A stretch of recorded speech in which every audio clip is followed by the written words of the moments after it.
Hello, this is Justin back with an engineer's perspective. I did a YouTube community post the other day showing off these 3 pieces of cookware, just saying, hey, I'm getting back into cooking a little bit, upgraded some of my pieces. Would you guys be interested in hearing about it? And a few people said, yeah, we would. And so here we are. I'm not going to get too crazy in depth here, but I just want to kind of talk through why I chose each of these 3 pieces and kind of roughly what their purpose is in my mind. And just a caveat, I've had this Dutch oven for like a month.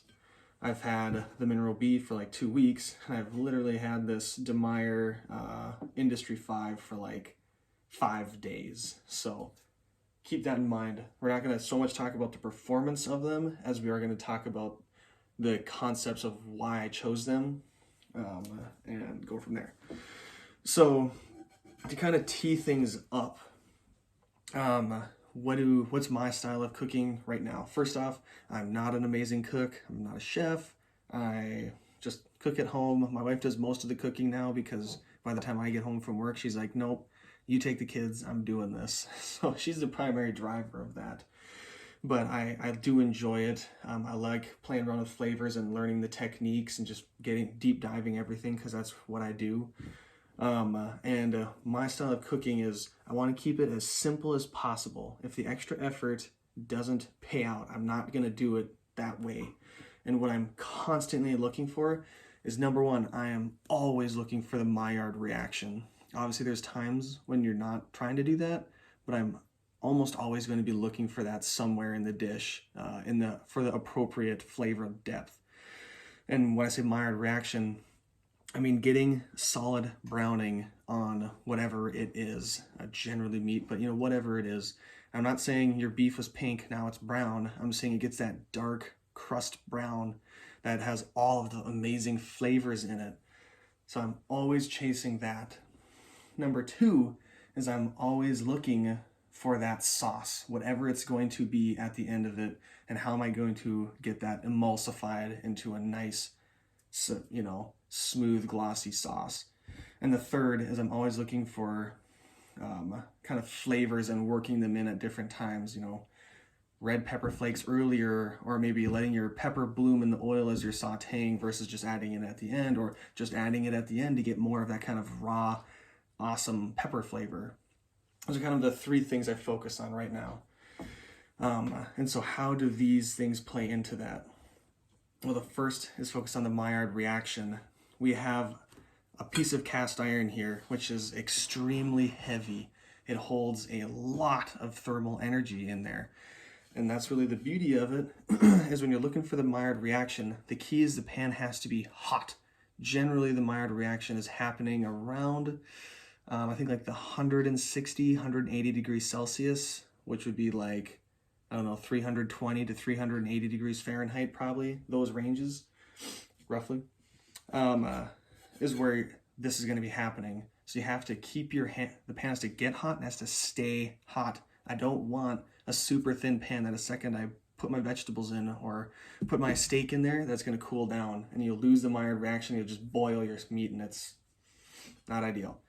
And so the Dutch oven, I wanted to step up my soups and braise game and be able to have a lot better Maillard reaction. And so the cast iron has so much thermal energy that when you put something in there, it blasts it and you get a sweet sear on it. Like even if you're doing ground sausage, let's say, you can get browning on it right off the bat if you know what you're doing.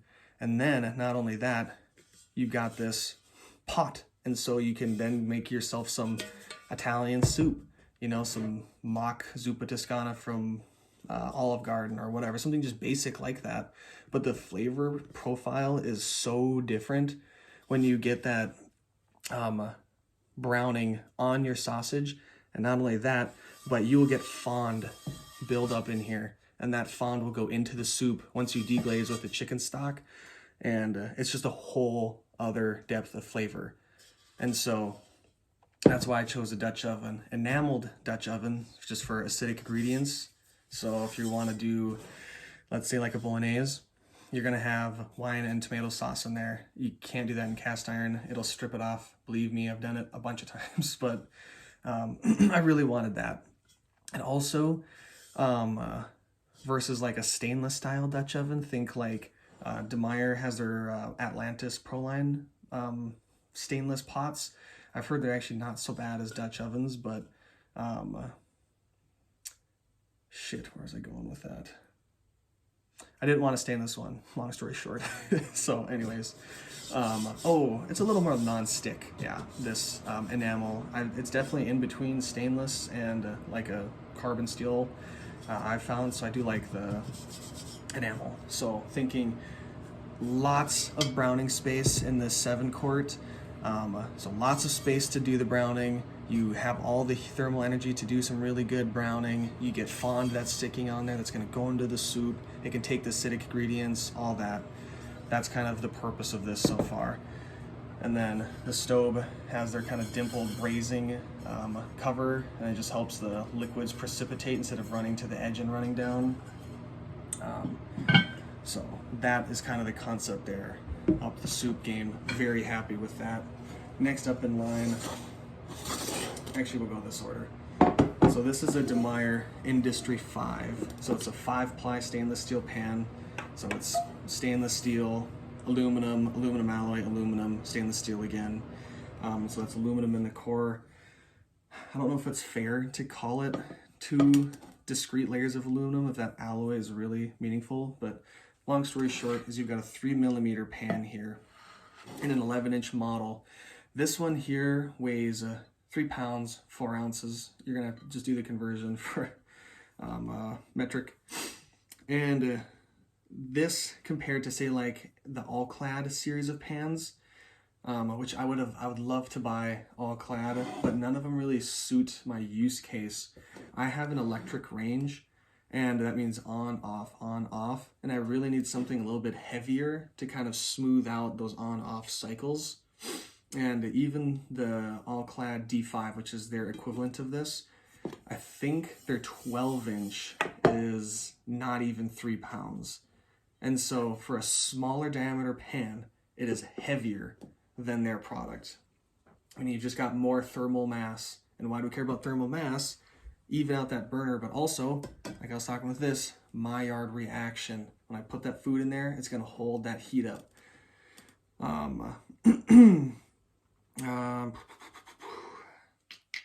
Yes, so that's why I chose Demeyere Industry 5. Why did I not choose their 7-ply Atlantis Proline? Basically, I told my wife that it was going to be $270, and she said no. So for a pan, because she doesn't really use these pans very much. And so this is actually not the Industry 5. This is actually Cutlery & More's, I think it's called the 5 Plus. It is the exact same pan as an Industry 5. I think it's got a different handle, and it does come with a lid.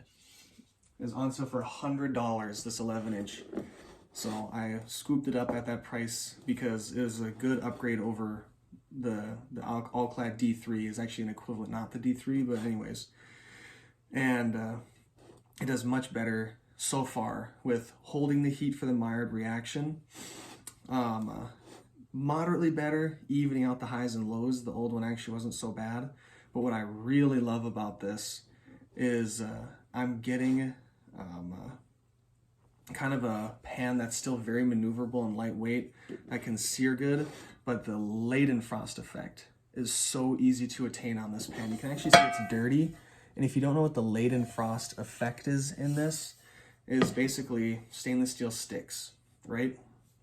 However, if you get your pan up to a certain temperature, I think I was quoting the Leidenfrost effect temperatures, not the Maillard reaction earlier. Well, look up the Maillard reaction to see what temperatures it generally happens in. I think it actually is like 280 Fahrenheit, not 380 Fahrenheit, sorry. The Leidenfrost effect, I think, happens more in that 320 to 380 degree Fahrenheit range. And let's say you crack an egg into the pan, the moisture in the egg evaporates so rapidly that it creates a little cushion under the egg, and it won't stick. And it is ridiculously easy to do that in this pan. In the old pans, not so much. but you got more thermal mass, evening things out, and not causing you to really overshoot your heat. Like this pan, like I said, is dirty. This had a 2-egg omelet in it earlier. I haven't done anything, washed it, cleaned it, or nothing. You can see a little bits of egg kind of here and around. Yeah, that's what it looks like after a 3-egg omelet in a stainless pan. Laden frost effect. So that's what I was looking for. Higher thermals, or thermal, heat sink in here, and easier laden frost effect. Nailed it. The problem is with this is, although it has better thermal capacity than my old pan, it's still not enough. And so that's where we get the DeBuyer, DeBuyer Mineral B. This is a 3mm thick carbon steel pan. This one weighs 3 pounds 4 ounces. This baby, it's both 11-inch. This baby weighs 4 pounds 11 ounces. This thing is awesome. This thing's got some serious heat retention.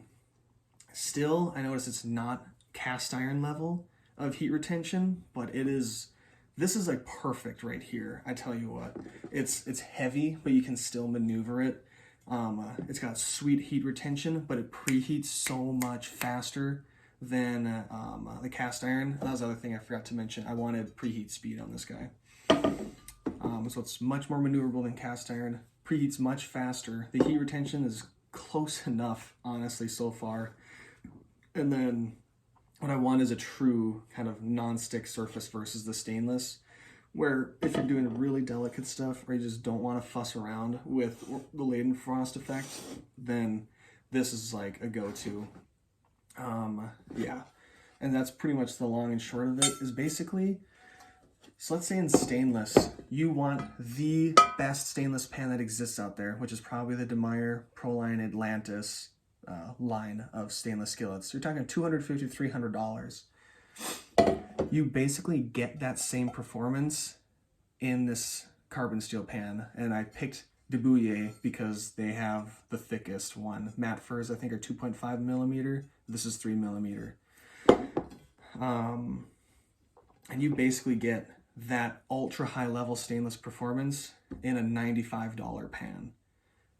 And that's why I chose it, because I wanted that amazing searing capability, and then just when I don't want to worry about stickage, then I've got this thing.